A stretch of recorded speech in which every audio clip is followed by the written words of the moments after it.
Iya. Gini Bang, adakah tercatat di kitab Anda bahwa Yesus lahir tanggal 25 Desember? Di dalam kitab kami, yang setahu saya memang tidak ada dicatat bahwa Tuhan Yesus lahir tanggal 25 Desember. Tapi saya ingat samar-samar, ini khotbah sih kemarin, ingat samar-samar Pak Ustadz. Memang dalam Alkitab tidak ada Pak Ustadz. Ya saya harus jujur, tidak ada. Ya, terus? Kala itu kalau jadi ya langsung saja tidak ada Pak Ustadz. Itu Ya, tidak ada. Kalaunya tidak ada, ngapain Anda rayakan Bang? Berarti bukan, artinya tidak berdasar ke kelahiran Yesus tanggal 25 Desember kalau nggak ada di kitab Anda. Lalu Anda merayakan apa? Kan gitu. Ya, saya jawab Ustaz. Memang dalam Alkitab tidak ada tertulis bahwa Yesus lahir pada tanggal 25 Desember. Tapi khususnya kami umat Nasrani tetap, karena dia Tuhan kami sekaligus Allah kami tetap memperingati yang namanya Sang Juru Selamat kami. Dan ketika saya lahir sampai sekarang, kami tahunya tanggal 25 Desember, ya tetap kami peringati pada tanggal 25 Desember. Tapi intinya Pak Ustadz, intinya bukan tanggalnya, bukan tahunnya, tapi hati kami menyerahkan diri kepada Tuhan Yesus. Setiap tanggal-tanggal yang menurut kami yang berhubungan dengan Tuhan Yesus tetap kami rayakan, walaupun pada kenyataannya tidak tertulis dalam kitab suci. Karena itu ya, menurut kami cara kami untuk memuliakan dan menyembah Allah yang menurut kami Sang Juru Selamat kami. Karena kita hidup ini kan harus punya pengharapan kan Pak Ustadz. Setiap pengharapan itu harus kita lakukan dalam kehidupan sehari-hari. Misalnya saya pengen punya mobil, ya saya harus bekerja, entahnya nore, entahnya ini itu seperti itu. Dan kami punya pengharapan mau hidup kekal, ya jadi kami lakukan yang baik menurut Tuhan Yesus. Jadi seperti itu Pak Ustadz. Baik Bang, kalau tidak tertulis di kitab Anda, ngapain Anda rayain? Kalau dasarnya bukan dari Yesus, kata Yesus, apa di kitab Anda? Sia-sia yang mereka lakukan itu, ya, yang mereka lakukan itu adalah perintah manusia. Jadi kalau nggak ada dasarnya dari Yesus, sia-sia penyembahan Anda, perayaan Anda sia-sia gitu.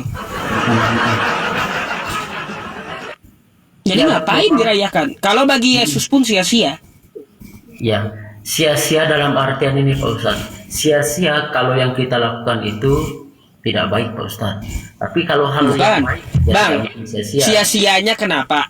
Sia-sianya karena itu adalah perintah selain dari Yesus. Itu kata Yesus, bukan perintah dariku, perintah manusia. Yang mereka lakukan itu sia-sia.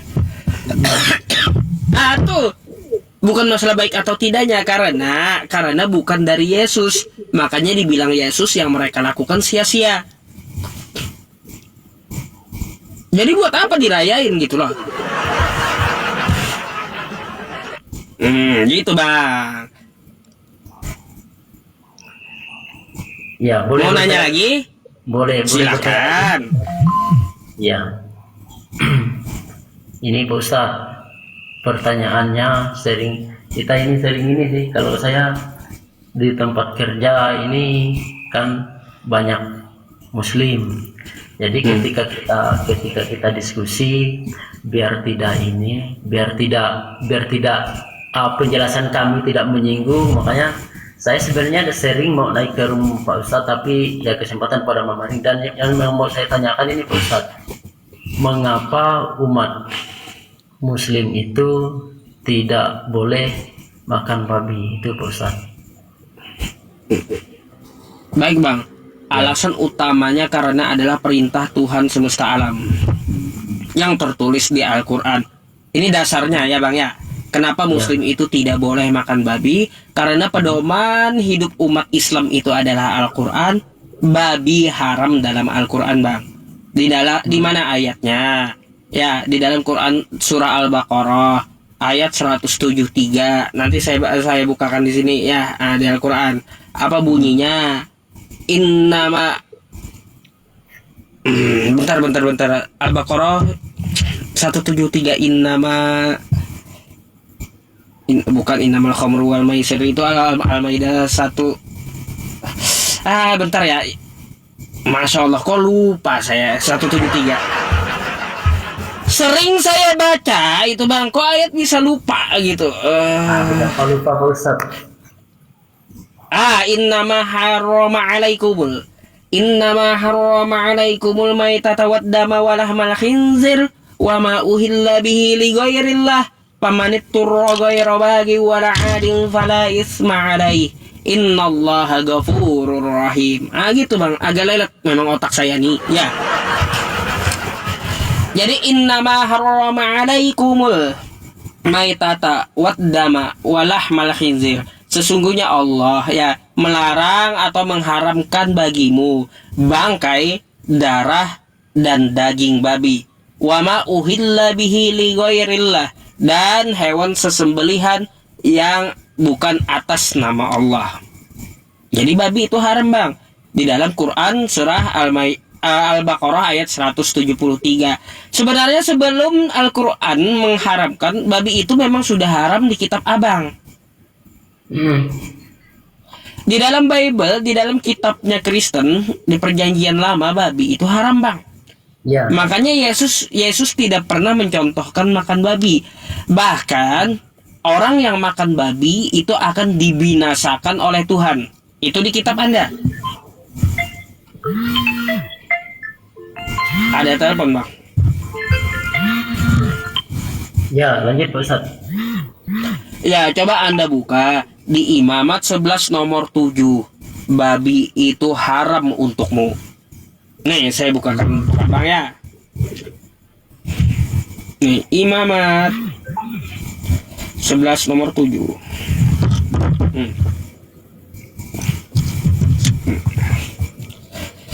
Jadi babi bang.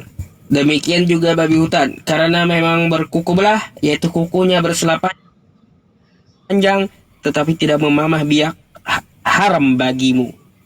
Oke? Babi itu haram di kitab abang nih. Terus coba, kalau kita buka lagi di kitab abang nih, Yesaya 66 nomor 17. Mari kita baca bang. Nih.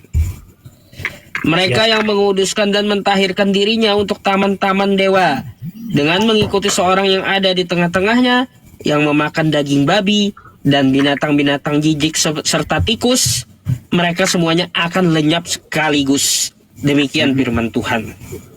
Jadi orang yang makan babi, yang makan tikus di kitab Anda, itu akan dilenyapkan oleh Tuhan.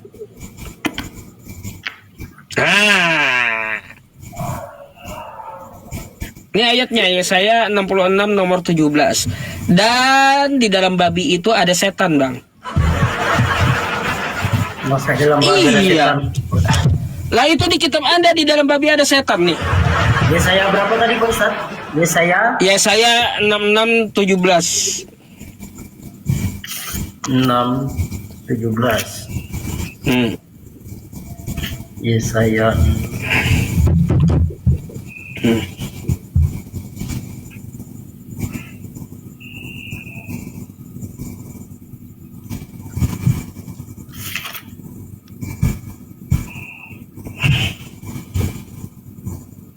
Nih bang, di dalam babi ada setan nih ya.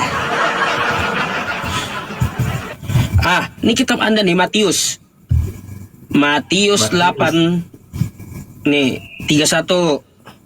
Maka setan-setan itu meminta kepadanya, katanya, jika engkau mengusir kami, suruhlah kami pindah ke dalam kawanan babi itu. Jadi dalam babi itu ada setan.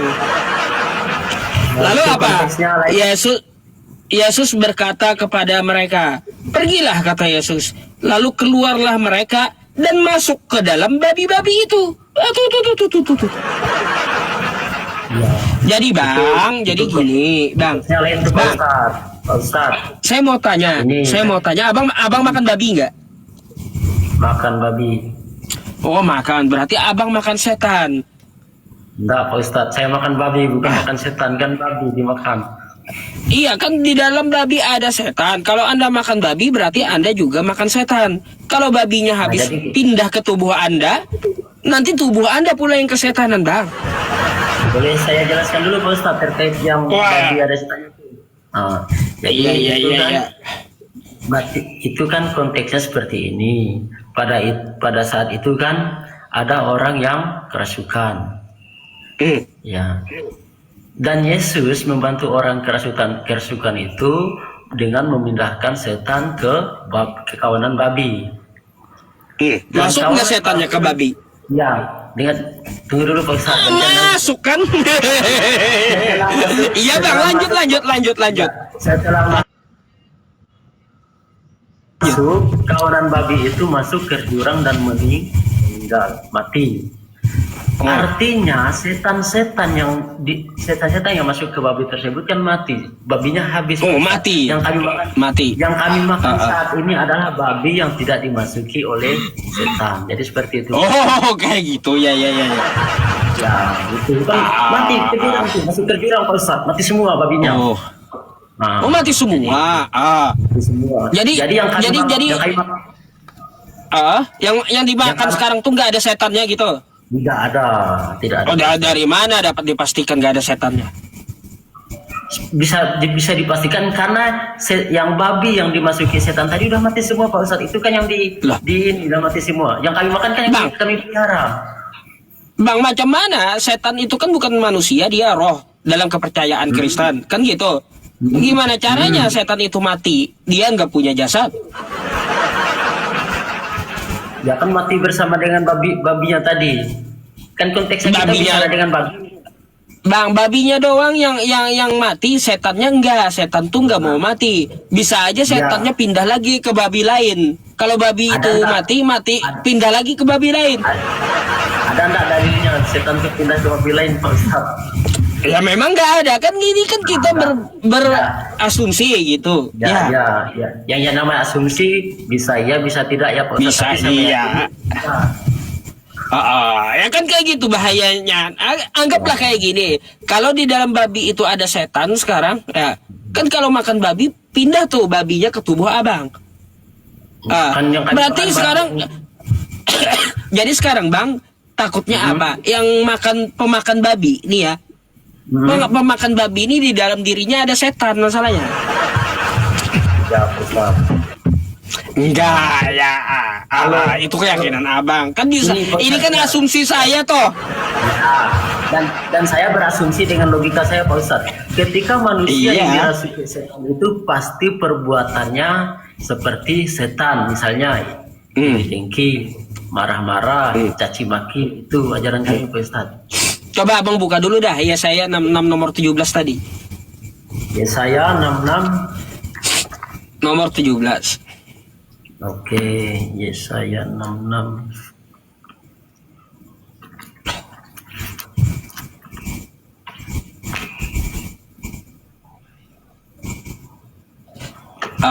Teman-teman ya sambil abangnya buka saya mau promoin YouTube saya dulu ya.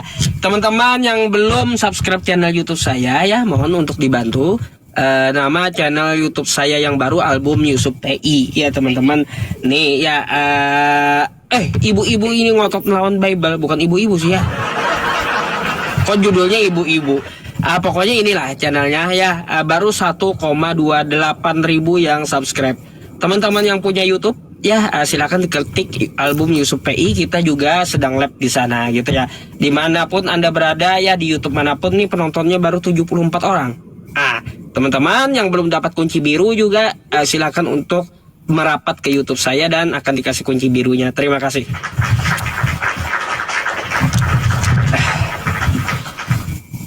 Oke. Gimana, Pak?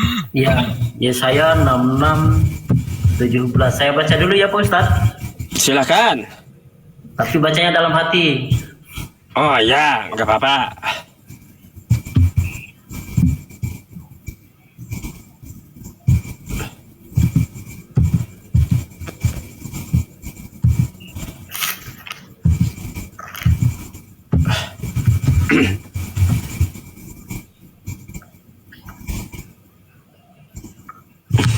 Ya subscribe ya, yang di channel YouTube ya, dibantu subscribe. Karena saya penghasilan di YouTube nggak ada lagi teman-teman ya. Teman-teman kan nggak bisa juga bantu secara finansial, secara uang.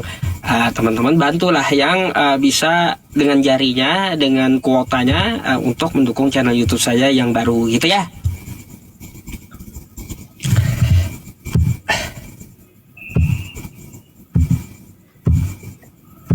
Oke. Waalaikumsalam warahmatullahi wabarakatuh. Iya nih, naik jadi 116. Gimana Bang?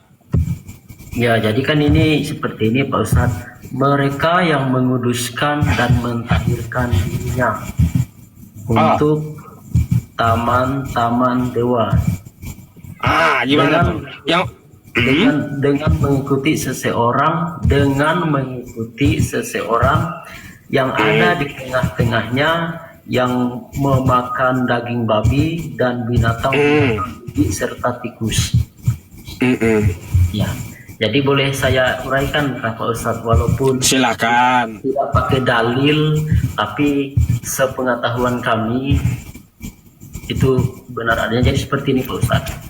Dalam perjanjian lama itu memang kami tahu bahwa ada beberapa binatang yang diharamkan, benar Pak Ustadz. Dalam perjanjian lama atau hukum Taurat. Tapi ketika datangnya Yesus itu atau munculnya Injil, bahwa yang terpenting itu kalau kami Katolik itu, yang haram itu bukan yang masuk ke dalam mulut, tapi yang keluar dari mulutmu itu. Waduh. Bang, abang perlu tahu itu kalimat Yesus untuk menyindir, bukan melegalkan atau menghalalkan babi. Dia nggak ada bahas makanan waktu ngomong itu.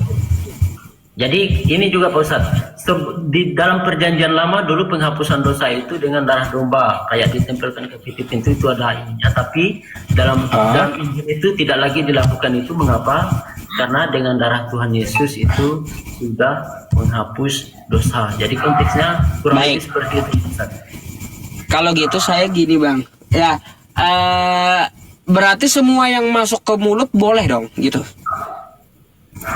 Yang masuk ke mulut yang sifatnya baik dan layak untuk dimakan itu boleh. Boleh, layak untuk dimakan boleh. Coba Anda buka dulu Yehezkiel 4 nomor 12. Yehezkiel itu masih perjanjian lama Pak Ustadz. Ya, saya mau tanya aja sama Anda. Ya. Yehezkiel 4 12 nomor 12. Saya coba buka juga di sini Yehezkiel ya.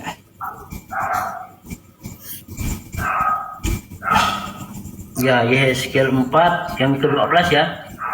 Ya. Saya mau tanya sama Abang tentang ini, ya. Makanlah, ini perintah ya Bang ya, suruh makan. Oke? Ya. Makanlah roti itu, yang dimakan roti ini seperti roti jelai yang bundar, dan engkau harus membakarnya di atas kotoran manusia yang sudah kering di hadapan mereka. Kira-kira Bang, kalau ada roti zaman sekarang ya yang dibakar di atas mau nggak Abang makan? Tidak Pak Ustadz. Tidak, tapi boleh itu dimakan. Tidak boleh Pak Ustadz, karena kotor. Loh, katanya apa yang masuk ke mulut tidak menajiskan toh. Saya tadi ini, yang baik dan layak itu kan masuk kategori tidak layak lah. Kalau kotor kan tidak layak Pak Ustadz. Bang, ini nggak ada Yesus bahas makanan dan memasukkan makanan baik atau buruk. Nggak ada di situ teorinya. Yesus berkata, ya apa yang masuk ke mulut tidaklah menajiskan, tapi yang keluarlah yang menajiskan. Itu dia menyindir, bukan membahas makanan. Jadi nggak ada Yesus bahas makanan yang baik yang buruk di situ, nggak ada. Ya. Nah, kalaupun bisa, kalau Anda pakai ayat tersebut semua adalah halal, yang masuk ke mulut adalah halal, Mm-mm. Gimana dengan roti yang dia bakar di tadi?